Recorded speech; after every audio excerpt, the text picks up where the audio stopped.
Começando mais um programa do Centro de Estudos Brasileiros, a TV UFG, uma grande parceria do Centro de Estudos Brasileiros com a TV UFG.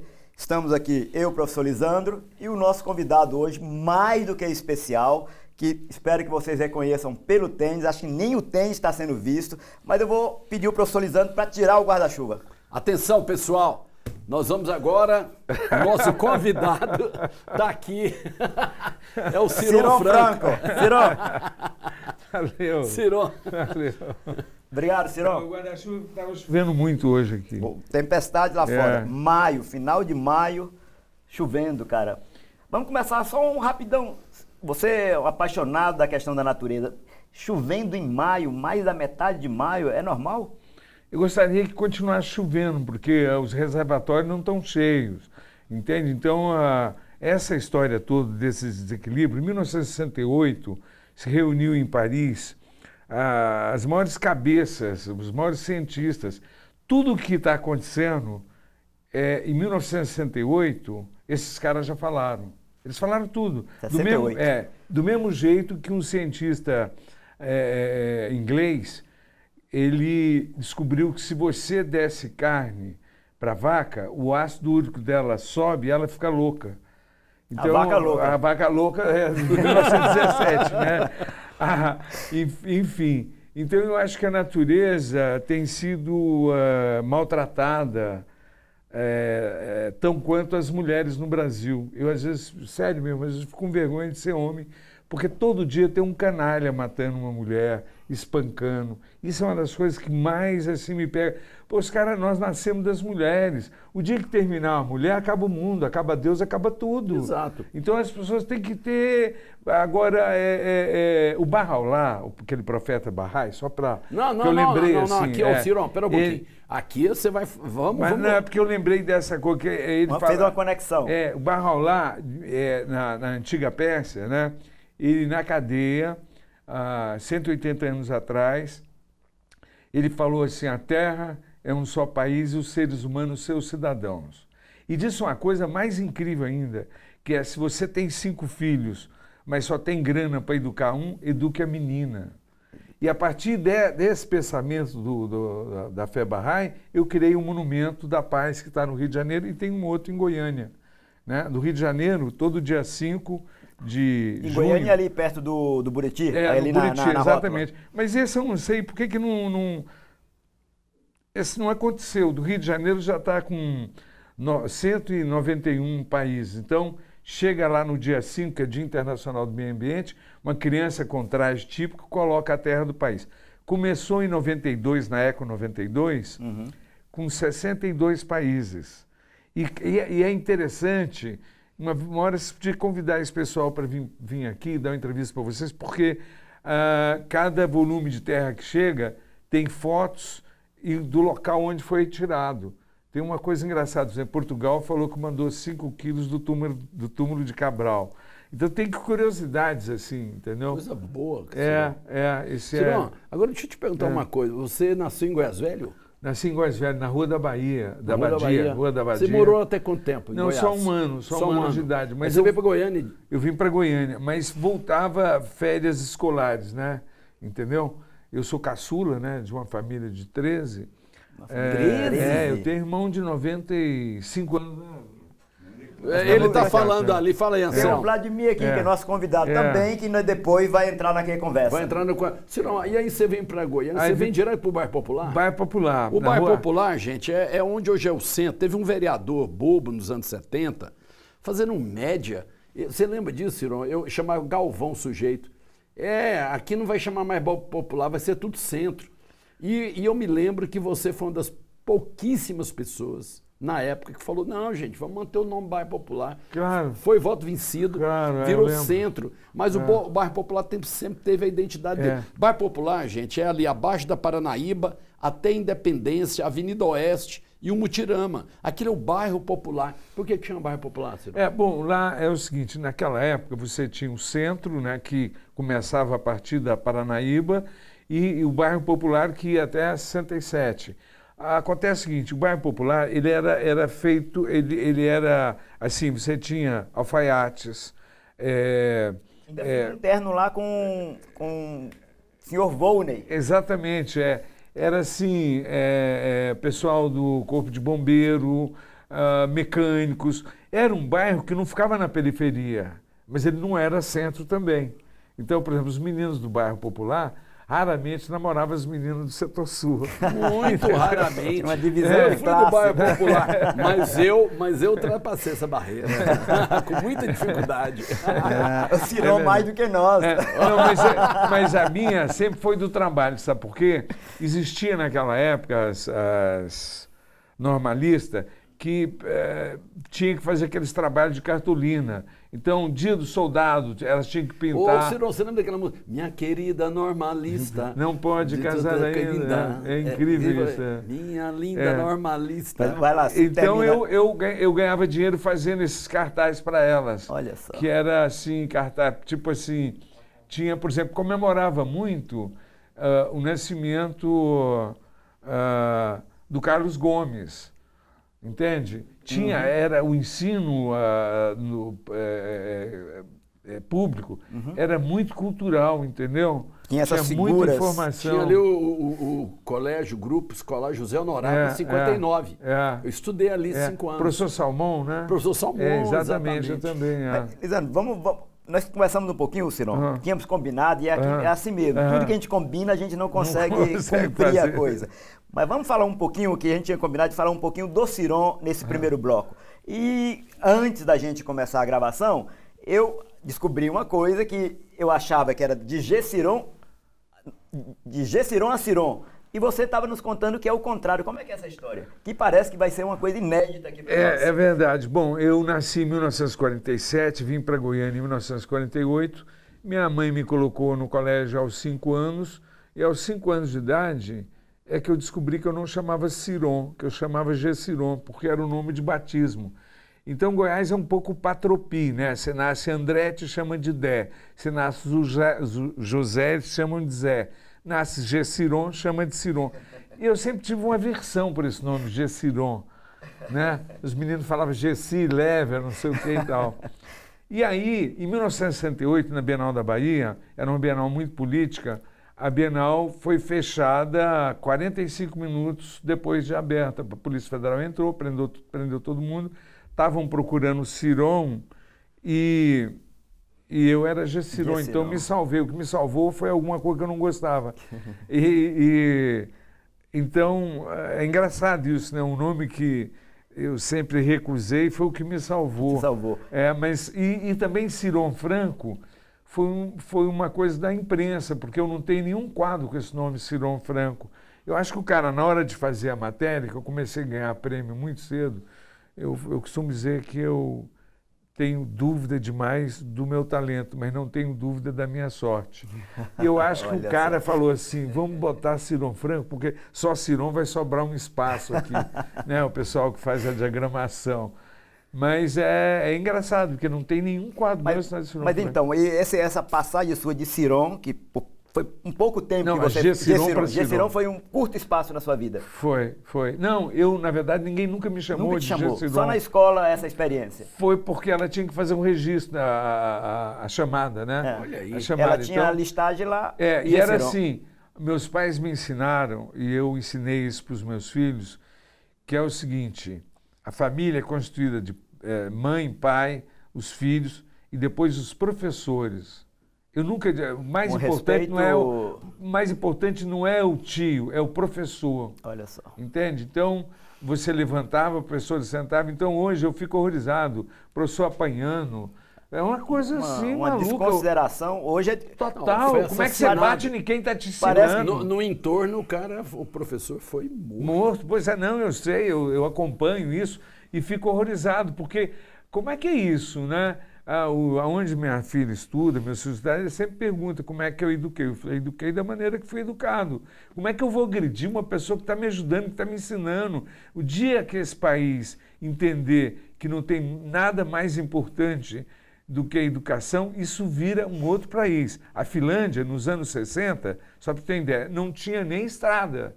Hoje, a Finlândia é um país rico, é um país onde que as crianças descobriram que é mais importante a criança brincar, sem estudar dessa maneira estressante, de horário e tal. O ser humano cria mais quando ele está... Já tinha os caras que falavam que tinha que financiar o ócio do artista, né? Assim, na questão da criação. Então, meus pais me passaram isso, eu passei isso para meus filhos. Só para você ter uma ideia, nós entrevistamos aqui uma colega nossa da UFG, a gente falava exatamente disso. Hoje em dia, um aluno de uma graduação enche o aluno de disciplina e não entende que, na disciplina, fala, matérias, né? E não entende que, na verdade, o cara tem que viver muito também. É o ambiente. Claro, então, você está vindo aqui, o cara topa, olha o Ciron ali, conversa, tem um café do outro lado ali com uma livraria, você conhece pessoas. Não, criou uma educação também muito rígida, muito sala de aula. E pobre, né? Pobre, né? Pobre. Por exemplo, eu costumo dizer o seguinte, eu tenho uma neta que é formada em cinema em São Paulo, ali, a FAP. Então, ela saía, a gente ia no cinema, ela saía pequenininha, sei lá, 8 anos, no outro dia ela contava todo o filme. Por que essa criança vai para a escola e não lembra tudo que o professor falou? Alguma comunicação está errada aí. O lúdico, se envolver. O lúdico para educar, teve uma época que eu trabalhei inclusive com menino de rua, na época do Darcy Acosta, Cidadão 2000, né? Sempre me envolvi muito com essa questão, porque meus pais eles eram voluntários. Ciron, vodka portuguesa, fechando o primeiro bloco. Maravilha. Você volta com esse papo. Essa Maravilha. vodka ela veio de Lisboa. Ela veio de Lisboa. Vladimir, depois você toma um... Vladimir tá ali tomando. Vladimir, é isso aí.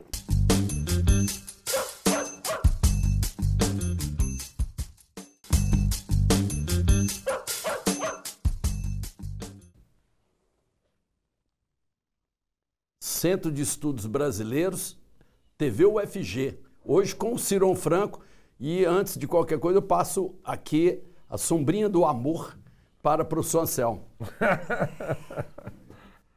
que leva lá para o Vladimir. Isso. Obrigado. Vladimir está ali, ele já recebe. Sombrinha do amor é ótimo. Ciron, mas você estava dizendo então? Eu nem lembro mais o que eu estava falando. O que é isso? Não, eu lembro, a gente estava falando sobre educação, né? Sobre a questão... A importância do professor. Então, por exemplo, a gente voltando à Finlândia, a Finlândia ela se ergueu porque eles passaram a investir na educação. E a profissão mais desejada e assim que tem mais status não é médico, não é nada, é o professor. Isso é uma figura fundamental, não tem como não. Ciron, essa conversa que nós começamos aqui, com brincadeira, mas falando de coisas sérias, o intuito foi esse. A gente viu que o mundo digital, as redes sociais, foram tomadas por hordas selvagens, bárbaras, ignorantes, estúpidas. E nós queremos disputar esse mundo. Então, nós saímos do nosso papel de professor de sala de aula e viemos bater esse papo aqui, para um pouco conversar exatamente sobre isso.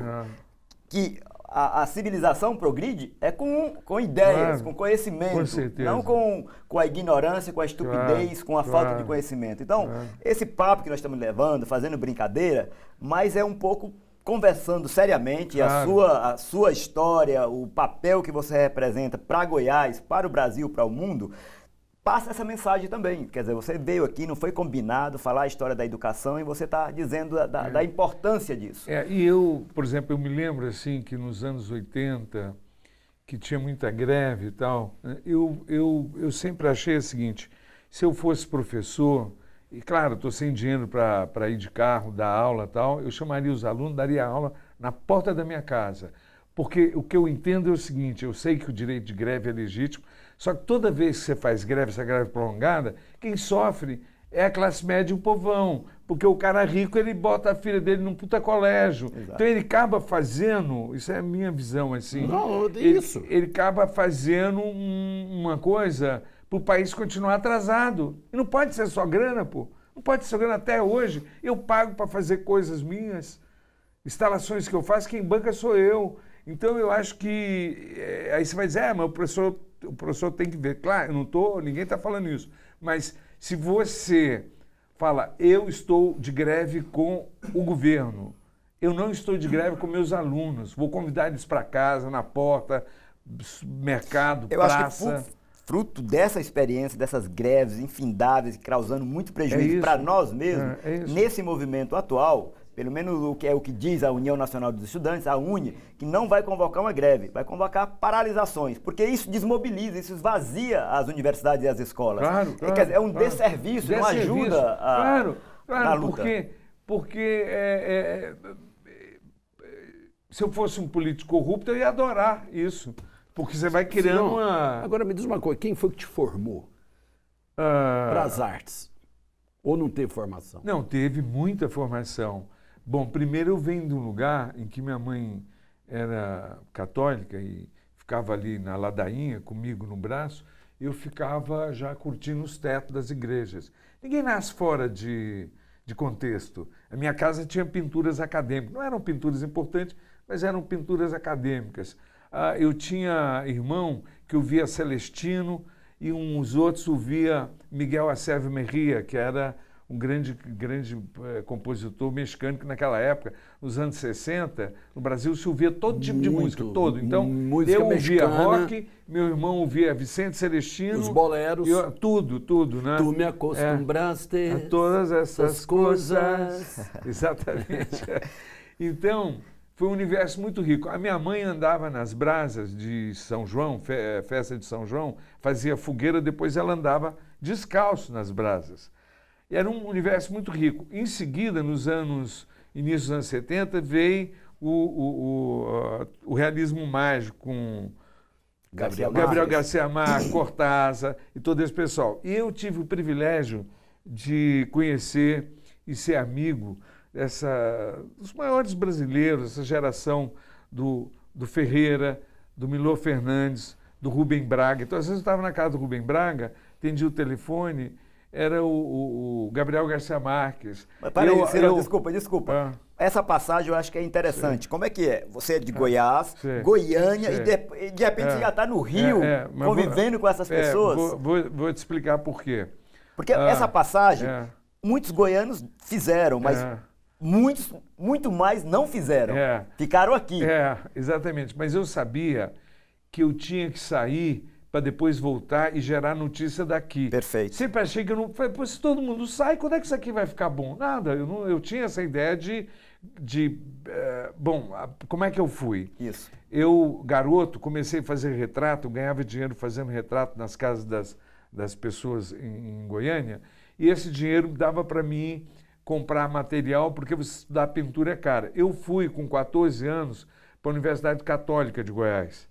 Com 14 existia um que eles chamavam de notório de saber. Eu mandei meus desenhos, não falei qual era a minha idade e fui aceito. Quando eu cheguei, viram aquele menino, descobriram que tem um menino lá que faz os retratos interessantes. Aí o embaixador Lauro Moreira da Silva, casado com a Marli de Oliveira, fez uma festa na casa dele e me convidou para essa festa. Lá estava Clarice Lispector, Manuel Bandeira... Não, mas aí você já está no Rio. Aí não, porque eu saí de Goiânia e fui porque você estava no ateliê do Confalone. Não, não era ateliê dele, era na universidade. Na Católica. Na Goiás, ali. Liderado por ele, no sentido de liderado por ele. Exatamente. Tinha várias pessoas na sala e a modelo no meio, todo mundo ali desenhando. Bom, aí eu conheci o embaixador. Eu fui para pintar uns retratos no Rio, que eu já fazia, né? Agora sim. Mas aí, como eu conheci Milor, essa pessoal todo, foi quando eu ganhei prêmios. Eu ganhei prêmio muito cedo. Quando, com 20 anos, já tinha prêmio nacional. Com 25 anos, já estava no museu em Goiânia, no Rio, no Museu Nacional de Belas Artes, nos outros museus. E com 28 anos, eu ganhei a Bienal de São Paulo. Porque a Bienal, naquela época, era muito interessante também, porque o país era extremamente ditadura pesada, mas as artes plásticas, curiosamente, não. Porque você podia mandar seu trabalho, qualquer um podia mandar para ver se participava, se concorria e tal. Então você tinha a Bienal Nacional. O que a Bienal fazia? A Bienal Nacional recebia todos esses artistas, as obras dele, criava uma espécie de de seleção brasileira, digamos assim, que vai representar o Brasil do ano que vem, que é internacional, que era 80 países, 85 países. A Bienal de São Paulo sempre foi muito forte.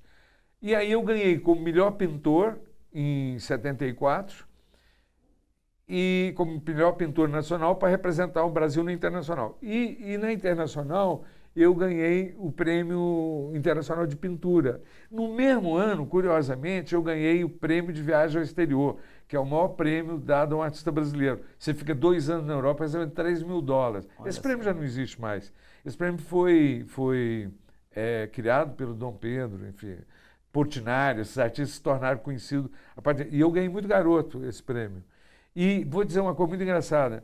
Eu não estava gostando do meu trabalho e falei para o Gravatar, que é um compadre, querido amigo, falei, Gravatar, eu estou muito bem, eu sinto que eu estou bem nessa série que eu fiz da Bienal, mas eu não quero participar do salão agora, porque eu não estou bom. O que eu fiz, o que eu preparei foi para a Bienal. Não quero. Ele pegou, não, assina aqui. Pegou 3 quadros, levou e eu ganhei o prêmio. Olha só. Entendeu? Esse quadro está até hoje no Museu Nacional de Belas Artes, que é a Rainha Louca. Um outro quadro é a Rainha Louca, que é uma mulher que segura um animal e com os dentes cheios de sangue, assim. Uma hora tem na internet, você entra lá, dá para ver. Com certeza. E também o Sistema, né? Eu sei que eram 3 trabalhos. E um outro, parece que era Fim de Todos e tal. Aí meus temas sempre foram muito engraçados. Eu estava vendo assim, tinha obras minhas do início dos anos 70, 71, que falava de incesto. Eram coisas pesadas, porque eu também, por exemplo, assim, eu lia Edgar Allan Poe, eu estava com 14 anos. Goiás já tinha umas histórias pesadas de violência, né? 74 sempre foi muito violento, os Mateucci, né? Mateucci, na 59. Ciron, já tá acabando. Vamos mais um brinde para essa vodka portuguesa. Você gostou, né, Ciron? Adorei. Ciron, essa é uma vodka abençoada, viu? Vamos... No terceiro bloco, vamos falar o que você está pintando hoje, o que você está fazendo, o que você está articulando. A gente volta em seguida.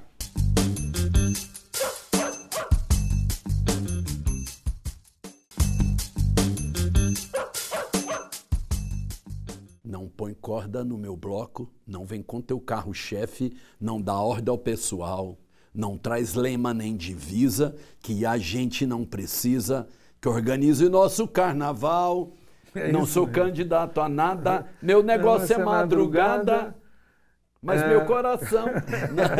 Centro de Estudos Brasileiros, TV UFG, de volta com o senhor. Ciron, fala aí, o que você quer falar? Bom, a gente estava falando no bloco anterior, como é que eu daqui, menino de Goiás... a conhecer essas pessoas. Bom,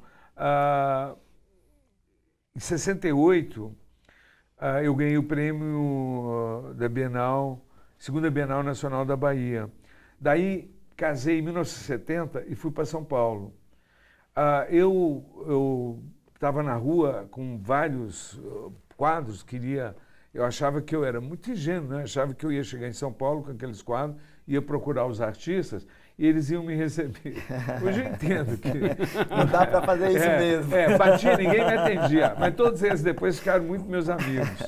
Mas aí eu estava na rua e esbarrei num cara na São João ali, aí caiu os quadros assim, ele pegou um homem enorme, segurou os quadros e falou, quem fez? Eu falei, fui eu. Ele tirou um cartão e falou, olha, eu estou apressado, me procura hoje à noite, mas me procura hoje à noite. Ele me deu um cartão, eu olhei e estava Túlio de Lemos. Túlio de Lemos foi um homem hiper importante. Como essa coisa do Brasil, a gente não sabe nada de quem foi há 30 anos atrás. Ele que praticamente criou o rádio no Brasil. Aí eu cheguei à noite, né, fui procurar, ele morava numa casa ali nos Jardins, e cheguei, a mulher falou, olha, ele está tomando banho, eu vou te servir um café, não sei o quê. Aí comecei a olhar, tinha retrato dele, fez por Portinari, por Razar Segal. Falei, que homem é esse? Que figura é essa, né? Olha que coisa mais louca. É muito louco.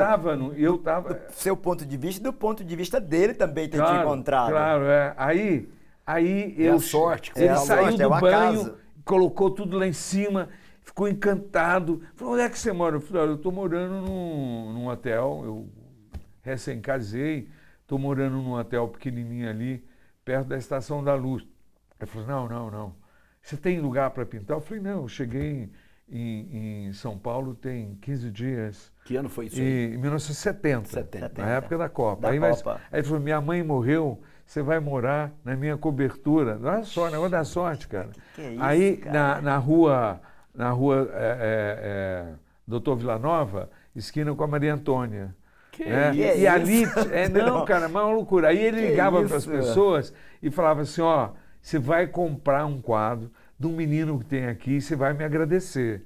Aí ele vendia essas coisas, nada de comissão, ele me ajudou demais. Aí ele falou, olha, eu vou ligar para minha amiga Nídia Alícia. maluca, Vocês que conhecem história. Nídia Alícia, né? Sim. Pois é, a Nídia Alícia tinha um programa na TV Cultura chamado Presença, Arte no Brasil, que era um programa que você gravava o dia inteiro, aí depois eles montavam, era um ateliê, uma cenografia de um ateliê francês, assim, muito bonito, com uma luz que vinha de cima, assim, uma clarabóia.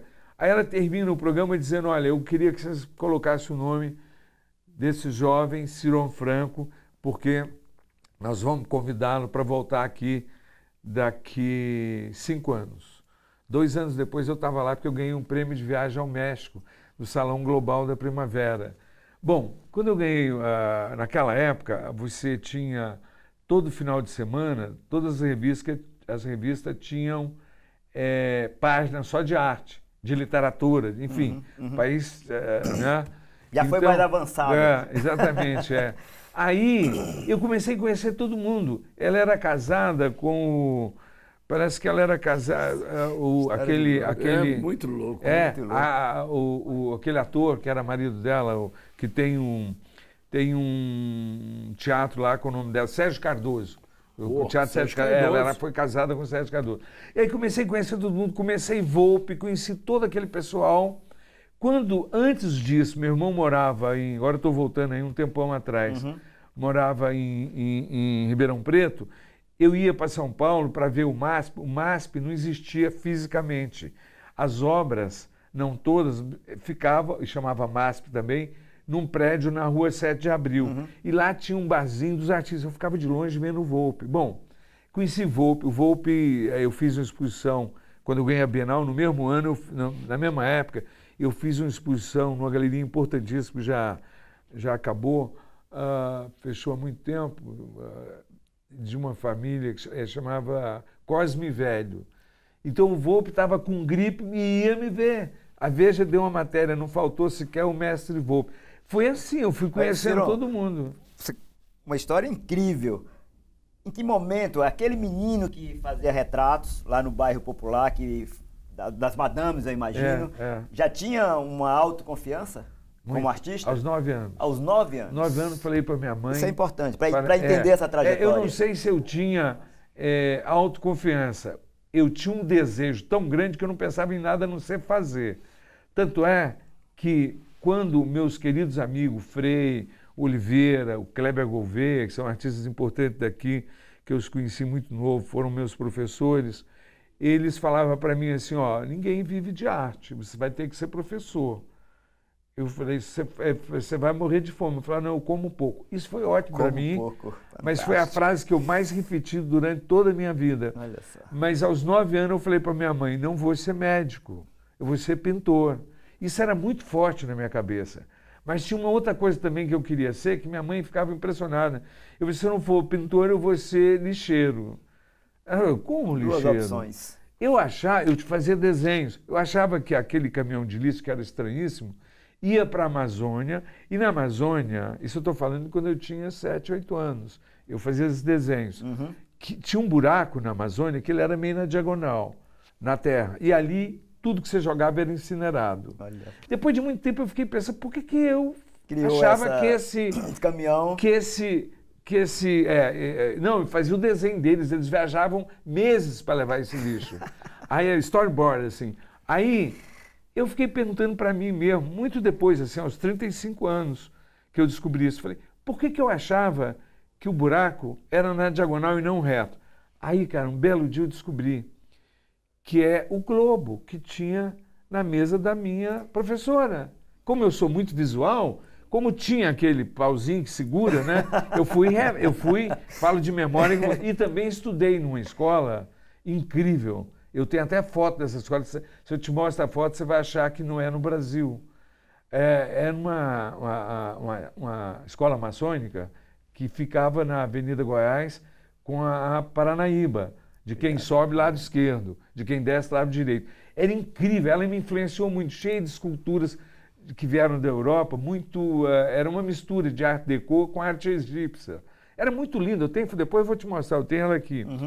E a professora falava que se fizesse bagunça, ia ficar na sala com o bode de Sabá. Estou dizendo para você entender como é que foi toda essa configuração minha do medo, né? Aí, eu fiz uma bagunça para poder ver esse diabo desse... De fato... Cara, eu nunca vi tanto bode na minha vida, e não tinha nenhum, era uma sala escura. Sério, eu vi todo tipo de bode que você pode imaginar, e não tinha nenhum bode. Deixa eu só lembrar de uma coisa. Há uns 15, 20 anos atrás, eu estava em São Paulo, numa cafeteria, e eu vi o Belchior, o cantor. Aí eu cheguei no Belchior, eu sabia que ele viria em Goiânia, em seguida, 1, 2 semanas. Ele falou, ô Belchior, tal, sou de Goiânia, você está indo lá em Goiânia? Ele falou assim, não, eu não estou indo em Goiânia. Eu vou em Goiânia fazer um show, mas eu estou indo mesmo visitar e apreciar as obras do Cirão Franco. Foi um grande amigo. Você tem um retrato dele. Você foi amigo do Belchior? Fui, muito amigo do Belchior. Olha aqui, conheci, por exemplo, eu sou o grande amigo, o Ney Mato Grosso é um querido amigo. Agora, no livro dele, de memórias, o retrato dele foi eu que fiz. Mas, Cirão, eu vou insistir nessa questão. Você se preparou para o mundo, para essas relações muito cedo? Muito cedo, porque eu ia muito para a biblioteca, comecei a ler muito cedo. Muito cedo. Eu acho que eu sempre... O Belchior falou para mim que você é um gentleman. Não, porque ele é um amor de pessoa, né? Eu acho que... Muito culto, né? Muito, muito. O cara é incrível. Eu fiquei muito louco quando ele sumiu. Ney Mato Grosso é uma outra figura. E essas pessoas eu fui conhecendo de uma maneira assim, porque a mídia também, a imprensa, sempre me deu muita força, coisa assim incrível. Tudo que eu fazia, e comecei também a fazer interferências no espaço urbano muito cedo. Em 1978, eu criei em Goiânia um movimento chamado Veracidade. Veracidade. Era um mapa em que eu... Veracidade. Ao mesmo tempo, veracidade. Exatamente. Que era pontos de degradação ambiental e de violência, né? Reuniu vários artistas, né? Cantores e músicos, enfim. E a primeira instalação que eu fiz em arte pública foi na Praça Tamandaré, que era Semana Santa. Naquela época, você não tinha publicidade, era só hacking. Eu amava os hacking, todo mundo achava aquilo muito triste, até que até hoje eu trabalho muito ouvindo Chopin, Mozart, cantos gregoriano, eu vou por aí, assim, entendeu? Na hora que eu estou pintando. Não. Essa formação, olha, você já falou de muita coisa aqui. A formação sua é totalmente autodidata? Mas e esse convívio, claro. Claro, não, claro. Agora, o que eu acho, assim, que o autodidata, na minha opinião, tem muito mais possibilidades. Se ele for na verdade, não é autodidata. Se ele se interessar por mais coisas. Então, por exemplo, na universidade, tinha aula, por exemplo, tinha aula de desenho modelo vivo, eu pegava 3 aulas. Eu não fazia só uma. Eu fui escolhendo os assuntos que me interessavam. Filosofia, uma coisa que eu sei. E tive também a sorte de conhecer, eu pintei uma mulher, que é uma mulher importantíssima para o Brasil, para Goiás, que é a Amália Hermano, que é uma orquidófila, né? Que descobriu orquídeas que não existiam, enfim. Ela, naquela época... Hoje a chácara dela é de uma amiga nossa. Chácara maravilhosa. E é professora aposentada. Ela era muito amiga do Jorge Amado. Do Jorge Amado. E ela mandava fotos das minhas coisas para o Jorge Amado. Depois me tornei amigo do Jorge Amado. Foi uma coisa assim, Cirão, impressionante. O que é isso? Vamos preparar, porque o Vladimir vai fazer parte agora do próximo bloco. Daqui a pouco nós vamos conversar e o Vladimir que vai dirigir o papo. Isso aí.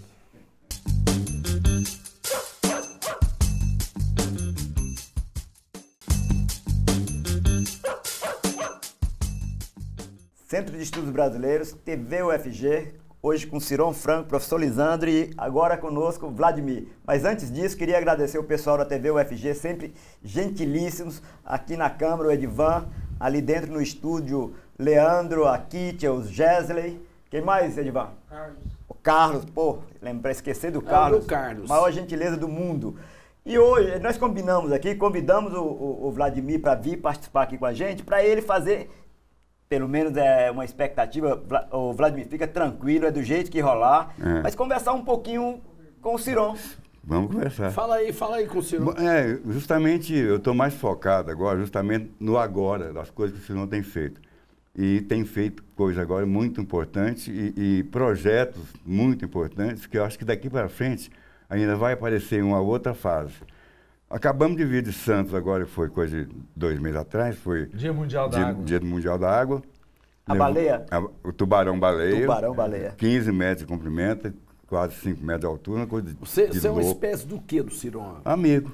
Só amigo? Que anda com ele, Vladimir? Só O amigo. tempo todo. Vai comigo todo projeto. Empresário? Lembra de projeto? Não, Nada de amigo. business. Assessor. Amizade. É uma palavra mais. assessor. Assessor para.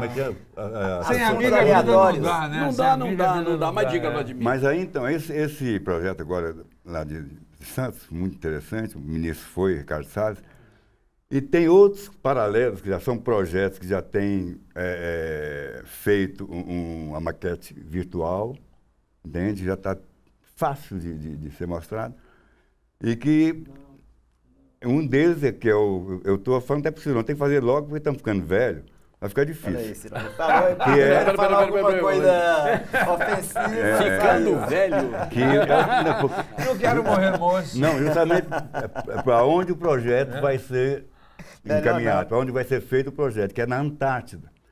Quer dizer, então é um Esse negócio projeto incrível, que é né? uma baleia, que por coincidência também, É baleia, não é tubarão-baleia. mas é outra baleia, é outro tipo de baleia. Por que baleia? Porque lá, só para concluir, lá é onde elas se reúnem todo ano para comer o grill, que é um peixinho minúsculo, e ali onde elas também fazem o love, né? E nós tivemos... Faz o quê, Ciron? Love. Love. Procria. Making love. E nós estivemos lá em Brasília, lá no Ministério da Marinha, e o senhor mostrou o projeto, eles ficaram doidos.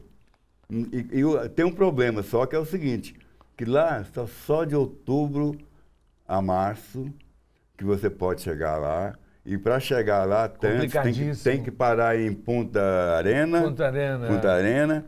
E e tem o meio ambiente lá, o lado do meio ambiente também, que você não pode colocar nada lá, que é difícil. É areia, o terreno, você não consegue ficar nada. Porque é pedregulho, então você não pode furar. Então eu criei um projeto em que eu vou soltar, a baleia vai ser montada lá e é tudo com fibra de carbono. Porque com fibra de carbono você não polui o ambiente. Foi o que eu achei. Então, esse é um projeto que eu já até falei para o Ciron, já imaginei o seguinte, que isso é lá na estação brasileira, que foi aquela que pegou fogo, que reinauguraram e tal, vai ser lá. É uma coisa que do satélite Vai ser visto. vai ser visto. Porque é enorme, é uma baleia enorme. Ô Vladimir, fantástico você ter falado o que o Ciron está fazendo agora. Mas conta em 2 minutinhos, 1 minuto, essa sua história de amizade com o Ciron. Como é que é Mas isso? nós sempre estamos juntos, viajamos, fomos para Vocês se Bienal. conheceram em que ano? Bienal Cuba. Não, ele eu foi. conheço Ciron desde 5, 6 Eu conheço uma coisa de Ciron, que ninguém sabe. Por favor, fala aqui para o Centro de Estudos Brasileiros. Eu acho que só a irmã dele, que eu vou até perguntar para ela se ela lembra disso. Que na época que eu cantava na televisão, nós tínhamos a Juventude Comanda, o programa da Juventude Juventude Comanda, na televisão. Canal 2. Eu apresentava, cantava, sempre substituía o Arthur quando fosse necessário. E na TV Rádio Clube tinha um programa do Gregório Camargo, que ele era câmera. Ele era câmera, ele não tinha ninguém, apresentador, não tinha nada. Então ele virou apresentador de um programa de juventude, também um programa jovem, só que o programa dele era só dublagem. No nosso não, no nosso tinha música ao vivo. Mas todo mundo achava que a gente tocava. E aí tinha como é que chamava o conjunto de dublagem? Relâmpagos do Rock. Relâmpagos do Rock. E era ele, Russo. Que é aquele pintor. Russo, E o Laerte, né? Era E um mais quarto. 2 figuras que a gente já esqueceu o nome. E eu talvez por ter interesse em ver o programa do outro lá, que era concorrente, Conheci o Ciron, mas o Ciron morava na mesma rua, ele passava na porta da minha casa todo dia. Em 74 eu moro lá até hoje. Até hoje eu vou no bairro Popular porque é popular. Né? Você mora no bairro Popular. Que coisa né? bonita, eu cara. moro lá até hoje. A vida inteira lá também. Eu cuido dos meus amigos. Eu tenho amigo de longo tempo. Assim, meus amigos então, esse meus detalhe, casamentos também pouca duram gente sabe que o Ciron já fez dublagem. Já fez dublagem, E cara. eu lembro até hoje a dublagem, que tinha um dos rapazes. Com 19 anos, tô casado, mas 3 casamentos. 3 casamentos. Hein, Ciron? Um dos 4 do conjunto era moreno. E tinha a música do The Platters, que é o Only You. Não, a gente que fazia dublagem era tudo. moreno. Então ele fazia, o Ciron, o outro fazia aquele passinho. Ô, Ciron, mas nessa época você pensou em ser músico, alguma coisa assim? Não, é o seguinte, Você sabia que era uma interativo, eu tinha que... Bom, eu sempre gostei muito de filmar, eu comecei a filmar quando eu tinha 15 anos, quando eu ganhei uma câmera Super 8. Então, inclusive, depois eu vou contar para vocês o documentário que que começou em Londres, em 2000. Me deu vontade de fazer um pipi. Eu vou fazer um pipi e volto, combinado?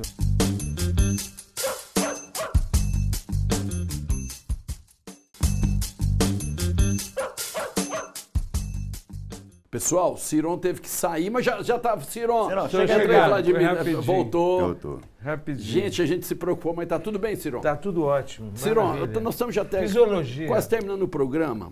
Uma das coisas que me sensibilizou, o professor Anselmo, 2 coisas. Essa coisa sua de você gostar de cultivar seus amigos desde coisa então. linda, cara. E o Vladimir aqui há muitos anos com você, é seu empresário, não, Amigo, é seu amigo, amigo. anda com você e tal. Viaja, fomos para Cuba e tal. Então, assim, essa amizade entre Vamos para vocês... Jalapão agora, daqui uns dias. Vocês vão para Jalapão? Maravilhoso. Está programando. Que coisa bonita essa amizade, Jalapão, rapaz. Celebra... Vamos tomar aqui. Você vai ficar sem tomar porque Água você tem benzida. copo aí. Celebrando a amizade das pessoas. Muito bonito. Muito bonito isso aí. Ciron, vamos tá finalizando, fala o que vocês quiserem. Isso, Não, é legal. Dá um recado, assim. Não, que eu estava falando sobre a parte dele de dublagem, né? Que pouca gente sabe. Legal. E falando sobre os projetos atuais que tem. Além desses que eu já citei, é tudo coisa que já tem projeto virtual para mostrar. Tem o da Procuradoria-Geral da República com a Raquel Dodge também. Estou fazendo um trabalho para a E a escola Goiânia, né, também, Goiânia, de para Morrinhos. a escola de procuradores. Agora uma pergunta. Que é um catavento. Você vê que o Ciron está saindo do... É um catavento enorme. Só para dar Vladimir, você pinta? Não. Eu sou Você toca? jornalista. Toco violãozinho, eu cantava na Foi muito televisão. amigo do João Gilberto.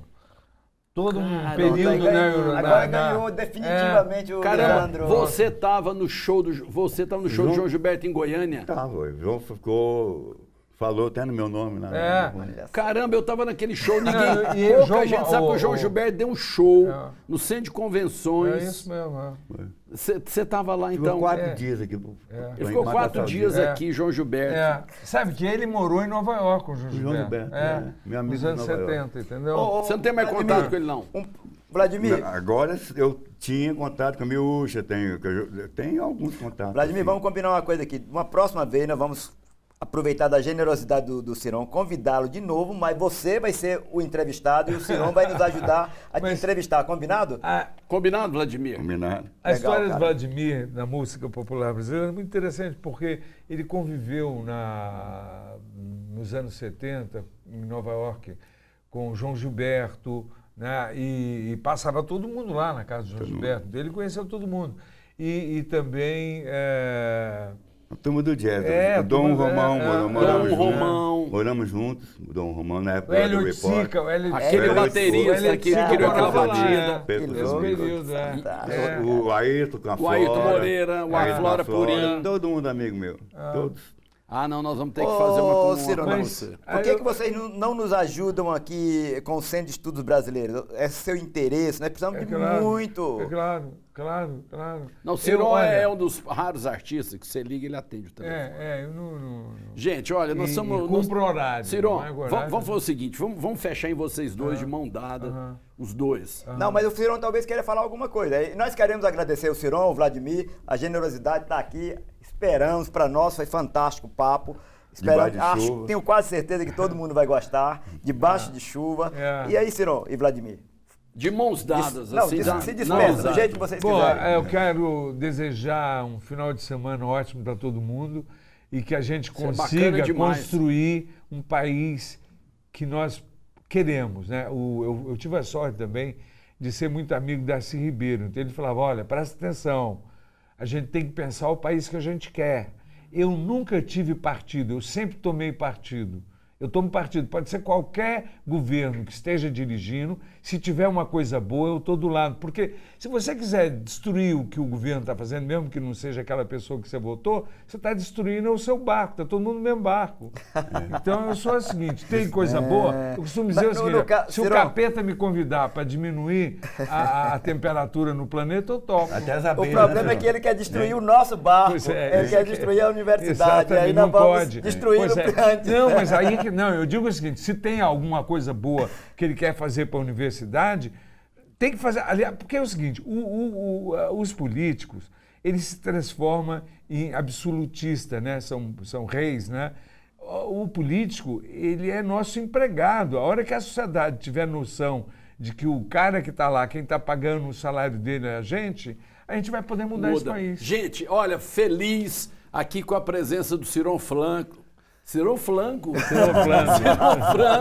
do Vladimir, professor Anselmo, Centro de Estudos Brasileiros, TV UFG. Agradecer a todos vocês. E vamos voltar e vamos falar de mais coisas. Vamos brindar a final total? Vamos.